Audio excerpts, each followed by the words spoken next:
2025, really celebrating the year of the snake. So we have our updated mech suit with our iconic Cobra snake armor, which is just absolutely nuts. We had to go all in. It's so cool. This one was, so this was quite the design study. It was really exciting to do. I have the old school snake armor set on my desk, and I forgot it today. I was going to bring it in to show everybody. Oh, we'll have to do something later. It doesn't have stickers on it too. So I was like, but anyways, if you know the old school armor, it's quite a departure, but at the same time, a lot of that is driven by function. The old school one, if you remember, had a kind of like a rubber membrane inside, and the figure would get casketed inside. And it wasn't meant really to articulate. However, we're in the 1/12 scale world. Yep. So we needed it to move and kind of play into your play into your universe you're creating on your shelf. So we wanted to make it fit a figure. It was very important because the old school one did it. We want to do it here. But the robot also it's a mech. It's got to move. So with that being said, I'll spin it around. So one of the things I will caveat while Lenny is talking through this is that the listing on Pulse is going to just be for the mech suit. So we knew that this was going to be big and costly. Right. We wanted to give you an opportunity to get multiples without necessarily locking you into the higher price point that an additional figure would carry with this. So many of the figures in the classified line fit into the snake armor, excluding some of the obvious ones like poor Road Pig. Yeah, this is not getting they're not getting in there. But we wanted to keep this as affordable as humanly possible. So just so you know, there are no figures that come with this offering. Yep. And thank you for mentioning that, because I was about to spin it and be like, take a look at the inside. Yeah. So in case you're like, why are there different figures in here? That is why. Yeah, and that's actually what I'm going to show you right now. Is I spin it around. See how we set that up? Bam. Beautiful. So as you can see, the Vipers and the troopers rather fit perfectly in there. They can hold the yokes on either side. As you can see as it's open, maybe I'll move some stuff around so that we can do some close-ups and stuff so you can see what's going on inside of this thing. Then maybe, you want to hold on? Sure. Thank you, sir. So as you guys can see, on the flip down, we put some ladder rungs so that your character can literally climb up in there. We did some really fun posing of that, them kind of yoking themselves up into the pilot seat. And then also you can see there's a readout screen. I don't know how to spin this thing. Oh, here we go. There's a readout screen with Joe Base on there. I also have some radio stations on there as well.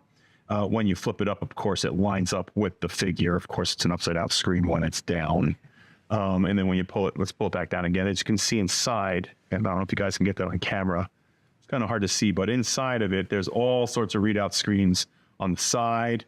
It's telling you the damage that's happening to the vehicle. It's showing like all the armor plating. We really wanted to get in there and be like, what is going to make this feel like a mecha? So we played around with that.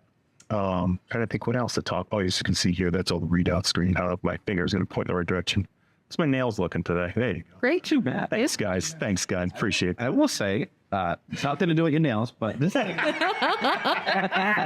it's amazing how much paint we actually got on. Because if you can notice, there is a wash on all the armor too. The entire robot is washed. It's ridiculous. And the reason for that was because you guys remember the old school design. There was multiple colors. There was the black one. There was the blue one. But we knew we needed to release the original white one. But if you guys know white plastic, or I should say cool gray 3, whatever color. Sure. Sounds official. Yeah. So it was feeling very prototypey. So like we got to push this. So the whole thing is wiped. That's so all the creases and crevices will kind of look lifted. And I wanted to feel like this thing goes into battle. It looks very realistic for it being very small armor. And I mean, very small is relative because this is very big in terms of our action figures. And let's close this thing up so you guys can see how it closes. I wanted to have this like blossom because my head, I was envisioning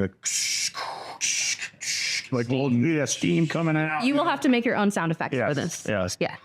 And then there's 2 holes in the front. I don't know if I could do this in behind. Am I doing it? Doing great. Yep. Little instructions on the stream as well. Yeah. Perfect. And then I got some questions as to how. Sorry, I can't see what I'm doing here. Got some questions online as to the.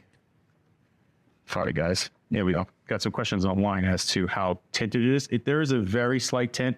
The problem we were finding was originally we had almost like a black tint. You couldn't see the figure inside. So we reduced the tint by quite a lot. So as you can see, it's pretty much clear, but it's got a tiny tint to it. Something else to note on this guy is that when you get it, it's going to be packed with all of the fuel tanks off. I don't know if I'm getting in the camera right. So it's going to be packed with these off. And then the jet pack, because, you need a jet booster with some blast effect holes in the back of it right there. So, and then of course these hooks, because at this vision that it gets dropped down into battle. And then something else I want to add, I wasn't able to show this at Toy Sticker, but we added a telescoping shoulder so that you can get a little bit more articulation range out of it. Because robots in general are pretty tough to articulate. So we wanted to get as much movement as possible out of him. A lot going on with this guy. Let's get that. There we go. And then something else to note, as I just keep on more data. You're doing great. More data. I'm going to give you one more minute to talk about this. His claws come off. You can change them out for a laser blaster, of course. You can even change it out for the rocket from the original figure.